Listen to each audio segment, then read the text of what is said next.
Vingadores. Quantas vezes você já não ouviu falar desse filme este ano? Eu mesmo já tinha desistido de falar sobre ele, mas eu percebi que mesmo passando a empolgação da estreia, me via pensando em onde esse filme se encontrará na história do cinema. Seria apenas mais um blockbuster esquecível? Algo que se extrair desse filme, além de uma crítica ou de uma referência aos quadrinhos? Quanto à história, só o tempo dirá. Mas tenho a mais plena certeza que dá para explorar mais essa obra, trazendo não só a experiência fílmica de assisti-la, mas também o que ela revela sobre o que é cinema. Mas antes de você, nobre internauta, ir até os comentários me xingar todinho por esse título apelativo, permita-me adiantar que esse termo mudou a forma de se ver cinema é perfeitamente aplicável tanto pela matéria física do ato de se assistir a um filme, quanto pela forma de se pensar o produto cinematográfico, porém partindo de uma percepção que não envolve diretamente a qualidade do filme, e sim o que ele pode representar. E é importante entendermos isso. Agora que você talvez tenha posto as pedras no chão, vamos falar desse fenômeno mundial chamado Vingadores. Ah, teremos alguns spoilers.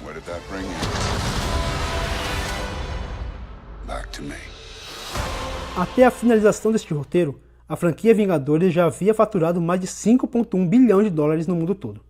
Esses números, por si só, mostram a grandeza do filme e, naturalmente, do estúdio criador da franquia, a Marvel Studios / Disney. Mas vale a pena entendermos o que está por trás desses números e quem majoritariamente está compondo esse público tão apaixonado por esses filmes. Como costumeiramente acontece com grandes blockbusters, eu assisti ao filme no primeiro final de semana de estreia. E como não podia ser diferente, a sala estava com todos os lugares preenchidos por uma legião de fãs que aplaudiam, vibravam, gargalhavam e choravam a cada catarse proporcionada por Tony Stark e sua trupe. Reações exageradas? Não dá para saber. Afinal, como poderemos julgar o que uma pessoa sente ao ver algo? É fato, porém, que exista uma espécie de efeito manada dentro das salas de cinema, quando são exibidos filmes de grande apelo popular como Vingadores, Matrix e Senhor dos Anéis, para citar apenas 3. Gritos, aplausos, suspiros, lágrimas e gargalhadas não são apenas aceitáveis, como também estimuladas durante as exibições desses filmes, que costumamos chamar de filmes-eventos. Mas até onde essas reações são causadas pelo filme e não por um efeito manada? Tendo a acreditar que muitas das reações que eu presenciei no cinema eram genuínas, e que a garotinha de no máximo 13 anos que estava ao meu lado na sessão de Vingadores, Guerra Infinita, chorando copiosamente ao final do filme, realmente estava mexida com a morte do Homem-Aranha. Na história do cinema tivemos outros casos de situações equivalentes, como por exemplo no final dos anos 70 e início dos 80, com os 3 primeiros filmes da saga Star Wars, que mobilizou fãs no mundo todo, se tornando um dos maiores sucessos da cultura pop, popularizando o termo blockbuster, junto com Tubarão, de Steven Spielberg. Nos anos 90, Titanic de James Cameron teve um efeito similar, se tornando um evento imenso e atraindo pessoas que talvez não tivessem como hábito ir ao cinema. Já nos anos 2000, tivemos alguns exemplos como Harry Potter, Senhor dos Anéis, Saga Crepúsculo e, em um nível mais abaixo, 50 Tons de Cinza. Mas é pouco provável que aquela garota de 13 anos que estava ao meu lado participara de algum desses eventos anteriores, ou mesmo que o jovem marombeiro que paga de Steve Rogers estivera gritando ao ver Edward, o vampiro translúcido, se casando com Bella. Ou ainda que o casal de namorados, junto com a sogra que vibrava a cada aparição do Capitão América, fizeram o mesmo ao ver Christian Grey e seus gostos peculiares. Há inclusive um vídeo muito bom do Porta dos Fundos que satiriza esse fenômeno de filme-evento. O vídeo, que começa em um tom de crítica, no final mostra como esse fenômeno tem se tornado natural e até positivo dentro das salas. É natural que algumas pessoas não compartilhem da mesma emoção, por diversos motivos, mas para muitos ali, aquele momento era de emoção à flor da pele. Para muitos, aquele momento representa a espera de 11 anos, acompanhando a evolução desses personagens. Naquele momento de euforia dentro da sala, eu pensei, quantas vezes essa garota de 13 anos chorará assim no cinema? Quantas vezes essas milhares de pessoas espalhadas pelo mundo todo vivenciaram tal emoção catártica e coletiva vendo um filme? Quantas vezes aquelas dezenas de pessoas se abraçaram no cinema ao lidar com o desfecho de 11 anos de história? Muitos ali acompanharam ao longo dos anos o amadurecimento dos personagens e o surgimento de novos elementos da trama. Acompanharam também a evolução do roteiro e da direção, que começou com Joss Whedon com uma narrativa mais simples e contida em si, e uma direção mais estilística, remetendo mais aos quadrinhos, E hoje, Vingadores conta com a mão mais pesada dos irmãos Russo, que trouxeram uma direção mais dura, com lutas mais agressivas e roteiros mais complexos. Em 7 anos, Vingadores amadureceu bastante, saindo de um filme com cara de aventura infanto-juvenil, seguido por uma Era de Ultron que tentou acrescentar algo mais sofisticado, mas falhou pelo excesso de informação. Em Guerra Infinita, já nas mãos dos irmãos Russo, Vingadores encontrou seu melhor tom, em um filme de roteiro simples e bem mais maduro ao desenvolver os personagens.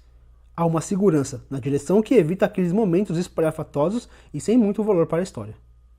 Agora em Ultimato, os irmãos Russo, junto com os roteiristas Stephen McFeely e Christopher Marcus, amarram todos os 21 filmes que antecederam, compensando todos os esforços dos fãs que se dedicaram a acompanhar todos os filmes lançados, inclusive aqueles com menor qualidade.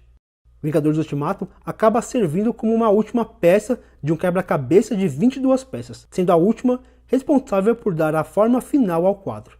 Nesse sentido, a viagem no tempo funciona não só como um elemento narrativo para justificar a recuperação das joias do infinito, como também um comentário metalinguístico expondo a composição dessa saga e explorando os filmes anteriores. Ao revisitar esses filmes em busca de elementos para solucionar os problemas causados por Thanos, os personagens repetem o que os roteiristas precisaram fazer para concluir essa saga. De alguma maneira, até os fãs acabam fazendo isso, revisitando algumas dessas obras a fim de extrair elementos que completem a sua experiência. O diretor iraniano Abbas Kiarostami costumava dizer que o filme não deve se limitar ao que é visto em tela. Devemos tirar a história da tela e trazê-la para fora, discuti-la e questioná-la.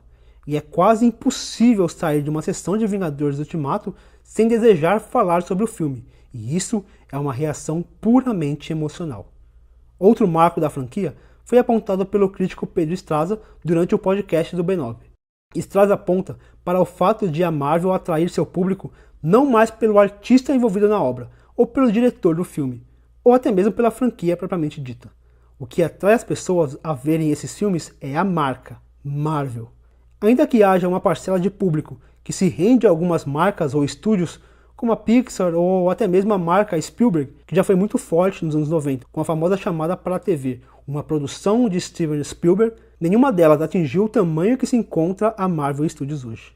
Nos baseando nos 22 filmes lançados até o momento, é certo afirmarmos que todos deram retorno de público. Até mesmo filmes com pouco apelo comercial como Guardiões da Galáxia e Homem-Formiga tiveram bons resultados de bilheteria, credenciando o estúdio a planejar seus filmes até 2022, conforme afirma a própria Marvel, e também investe na transmídia, saindo dos quadrinhos e indo para as telas do cinema, para a TV e também para os games. Entretanto, precisamos tomar alguns cuidados para que esses eventos não suplantem outros filmes, em especial o cinema nacional e os filmes independentes. Não adianta fugir desse debate. Cinema vive de lucro em sua maioria e logo eles investem em obras que lotam as salas em detrimento de filmes independentes e de menor apelo comercial, pois são desses filmes que o lucro vem. Segundo explica Rodrigo Carreiro, professor de cinema da Universidade Federal de Pernambuco, até o começo da década de 70, o público médio das produções que os estúdios colocavam mais fé era mais adulto, de 25 anos para cima. Depois desses filmes, os estúdios descobriram que jovens e adolescentes de 14 a 25 anos era um público até então menosprezado. Quando a indústria descobre que o adolescente podia consumir e gastar dinheiro no cinema, vai imediatamente redirecionar os esforços para capturar esse público. Naturalmente, cinemas que antes exibiam filmes comerciais e filmes independentes concomitantemente passaram a diminuir, ou mesmo extinguir filmes menores no sentido comercial, claro, fazendo com que os blockbusters dominassem as salas. Sim, a mão invisível do mercado tem sido cruel com o cinema independente. Isso significa que filmes independentes ou não comerciais estão fadados à morte e que dentro em breve só veremos blockbusters na sala de cinema? Se pararmos de assistir essas obras no cinema, sim. É óbvio que cinema tem se tornado um entretenimento cada vez mais elitizado. Multiplex com cadeiras reclináveis, salas IMAX, ambientes climatizados, pipocas gourmetizadas que custam mais do que meu almoço são luxos que poucos podem pagar e por diversos motivos, como preço, distância, horários e até ausência de salas. Mas se você tiver a oportunidade de ver esses filmes não comerciais no cinema, faça. Além da experiência ímpar de se ver um filme, seja ele qual for no telão, isso fortalece o cinema que precisa de apoio para sobreviver. Enquanto isso, Vingadores continuará não inventando nada e nem descobrindo a forma mágica do sucesso, mas se valendo muito bem da transmídia para fidelizar seus fãs. Segundo Amanda Venâncio Fontenelle, no artigo Narrativa Transmídia, um passeio pelo universo Marvel cinematográfico, os motivos que levam uma franquia a se transformar numa narrativa transmídia geralmente envolvem interesses financeiros. O público deseja novas experiências, então irá consumir produtos que forneçam tais experiências. Poucas empresas sabem trabalhar tão bem com transmídia quanto a Disney. E agora, com a Marvel e a Fox sob seu controle, estamos diante de uma mudança na forma como muitos passaram a ver e consumir cinema. We will. Whatever it takes. Whatever it takes. Whatever it takes.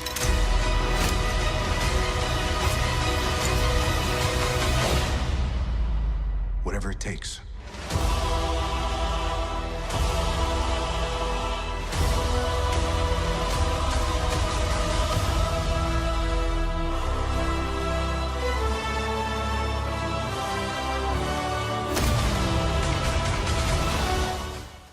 Ufa, finalmente esse vídeo saiu.